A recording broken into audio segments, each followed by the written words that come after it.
Good morning, everyone. Good morning. I am Ryan Clifton Boland. Happy New Year to all of you guys. I hope you guys have had a great New Year celebration. I'm thankful to God that I survived another year, made it through. And maybe I shouldn't say survived, but I was blessed to see another year, and I'm thankful to God for that. As you all know, I was out for like at least a week because YouTube deleted one of my videos dealing with some controversial subjects that had to do with the you know what. And I'm not going to even go into all of that. It's really just another way of trying to keep you guys ignorant. But there's always other ways. It's all good. We're going to start off this new year with some information that showed me in no unsure way that the progressive, communist, Marxist, socialists, and all the above are trying their best to erase the history of America step by step, city by city, state by state, in order to conform this country into a socialist country and eventually to a communist country and merge us with a one world global communist government. And I was reading this article is actually taking place here in the city of Cleveland. And we just recently had a new mayor, young guy, African American, progressive, right? So if you say anything against his policies, you're deemed a racist. And if you black, you know how it goes. If you black, you say anything against him, you're a coon, you're a betrayer of the race. But that's a whole nother story, and I digress. I'm not going to get into that foolishness. I want to read a portion of this article from Cleveland.com, and then I'm going to give you my intensive opinion on this. The title of the article is seven Cleveland schools, some named for slaveholders to be renamed. Right off the bat, it's something funky. Somebody got some funky underarms. Okay, says CMSD intends to rename 5 elementary schools ahead of the 2022-2023 school year. 2 high schools are expected to be renamed sometime after that. And incidentally, I just want to mention this article is lightweight, latest from December 30th. So it's a few days late, but that's all good because a lot of people probably didn't know anything about this, especially in Cleveland. It says Cleveland, Ohio, the Cleveland Metropolitan School District is preparing to rename 7 schools currently named for slaveholders, and other historical figures over concerns of racially problematic past. Forgive me for that. Problematic past. New names for 5 elementary buildings are expected to be in place for the 2022-2023 school year. Hooray! After community meetings in January and February 2022 in which school administrators intend to get feedback from parents, students, and others. The decisions are contingent upon school board approval. Let me stop right there. This is a bunch of bull crap. I got to say this about this right up front. This has the parents are not thinking about this. They never were thinking about this. I'm pretty sure the decades that these school names were in existence, parents were like, oh man, that school got a racist. Even if they weren't thinking about, well, we need to get together and try to band together to try to get rid of these names. They weren't thinking about that. Half the time they were out working or hoping and praying that their children would come home with good grades, hopefully. This is something that the school administration is trying to push. This is a socialist attempt, and I don't want to get too far ahead of myself here, because I don't want to mess it up. But you can see right here and there that this is the administration. This is not parents doing this. It says the elementary schools to be renamed are Albert Bushnell Hart, which is in Broadway Slavic Village, Louise Agassiz, which is in West Boulevard, Louise Monazo Marin, which is in Tremont. I may have butchered that name. Come on, man. Listen to that name right there. No offense, but listen to the name. Do you really believe that parents are like, oh, this person was a slave owner? Louise Marin and Tremont was a slave owner. We need to, they had slaves. We need to get rid of their name. Come on, man. That is purely a Marxist move. But I digress.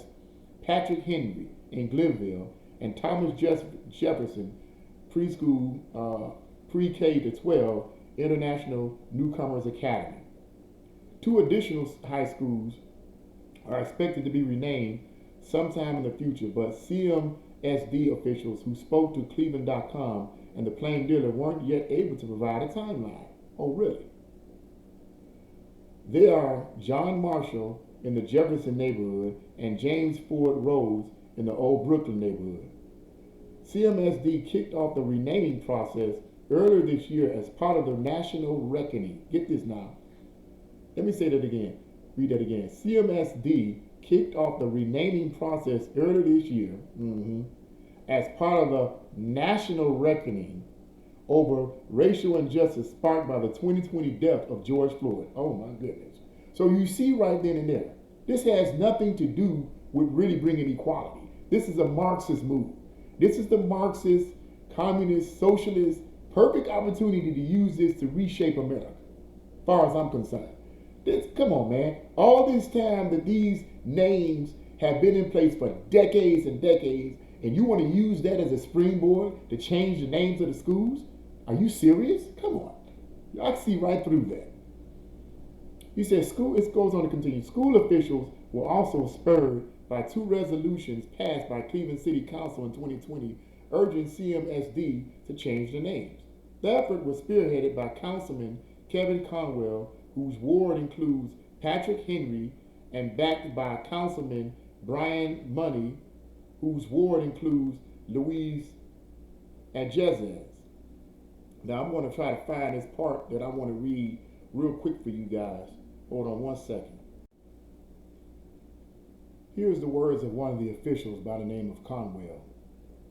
He says, "We can't have our children going to a school named for people who owned slaves, who owned black people," Conwell said. "Nowhere on this planet should you go to school where you're honoring your oppressors," end quote. Now that's all I'm going to read right there. You can read the rest of that article on Cleveland.com if you would like. It will be in the description box below. But let's start off first, okay, with what I said earlier. And I want to elaborate on this. And I said this in a previous video. That California was removing D's and F's out of a lot of the schools there. And how that's really showing children that you don't need to fail and learn from your mistakes. You can just be ushered into getting a degree, a high school diploma, even though you failed in almost all your courses. Here I see a focus on things that are irrelevant. As I said earlier, these names have been a part of Cleveland's history for decades. Parents and others were not up in arms crying and complaining that these names and these individuals owned slaves. The words of Conwell, or whatever this official was saying, even if he's sincere in his views, I believe he's sincerely twisted, because I believe the attention should be on the education of our kids, not trying to change the names of these schools. What does that have to do with the education of our kids? Clearly, the SAT scores have been all over America, actually, and I'm pretty sure it includes Cleveland as well. The SAT scores for youth today are dismal and an embarrassment all over. You got the Asians in China, India, and others beating us out in the SAT scores, and Americans failing miserably, especially African Americans. And you mean to tell me that your main concern is on changing the names of the schools? Okay, yes, these people held slaves. Yes, they did. But what a lot of people don't pay attention to is the fact, and I'm going to say this, I'm going to keep saying it. Everybody is hooping and hollering and farting and having a fit over these names and these individuals who had slaves in the past. But we keep forgetting that there would not have been, more than likely, any American slavery if the black chieftains, African chieftains, hadn't sold their slaves to the Europeans during the transatlantic slave trade in the 15th century. We more than likely wouldn't have had that situation. They held slaves for centuries before Europeans even heard about the slavery. In fact, many of the Europeans, millions of them, were already enslaved and were enslaving each other. So if it had not happened, if this hadn't been initiated by the black chieftains, African chieftains in Africa, who had their own slaves and sold their slaves to Americans for trading for guns and gunpowder, whatever else, this wouldn't have happened. But in addition to that, while everybody's hooping and hollering about these slave names and so forth, and these individuals had slaves,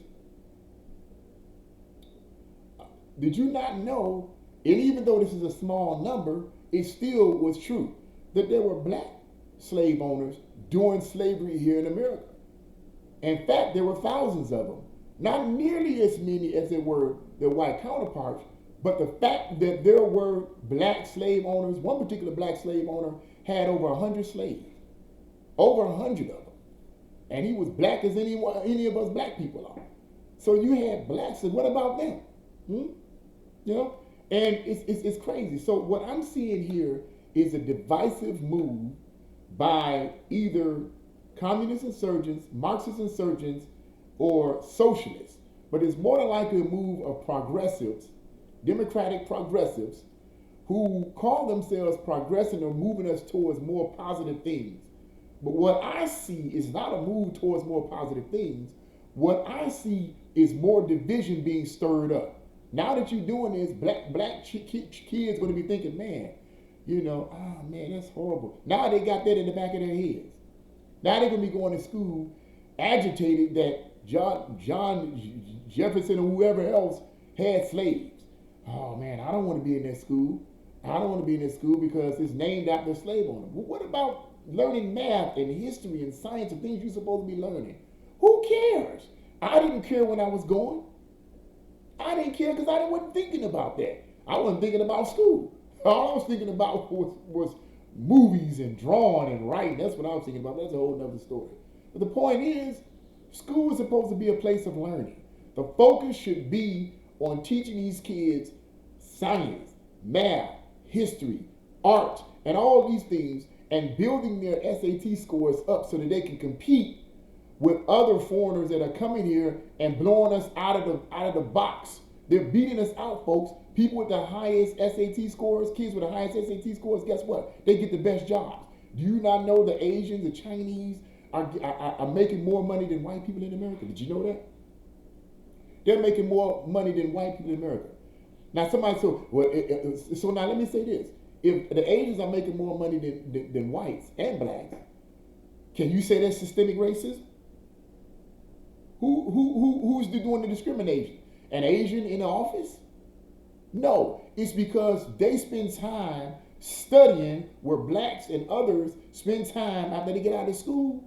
They don't value education. They spend time making videos on TikTok, whatever you want to call it, and YouTube, and doing and twerking and doing all this other stupid stuff while these kids are off somewhere getting an education. These Asians coming to this country, getting an education, studying, digging in, and getting the jobs that you crying and acting goofy about getting. They're getting those jobs. Why? Because they have the qualifications to get them. That's what these schools in Cleveland and all over this country should be focusing on. But the reason why they're not focusing on, I'm going to sum this video up with this. The reason why they're not focusing on this is because there is a concerted effort, and has been for decades, to make our children ignorant, to bring America down. That is the purpose. It's not a mistake, it's planned. They want to dumb down our children. It started with John Dewey, who is considered to be the father of progressive education in America. How has it progressed us? It hasn't. You want to know why? Because John Dewey believed that things like math and history and science is outdated. We need to teach children to make up their own. I'm not making this stuff up. Make up their own path. Teach the children to make up their own path. How's that working for the kids? You do the math. You do the math yourself. But this angers me, and it needs to be exposed. It needs to be exposed. So I'm totally against this renaming these schools. I suspect something funky going on here, and I'm going to keep exposing it. So what do you guys think? Do you think this is a good idea, changing the names of these schools and changing the names of schools because, the owners, the names of the individuals held slaves, this, that, and the other. The article goes into detail about that.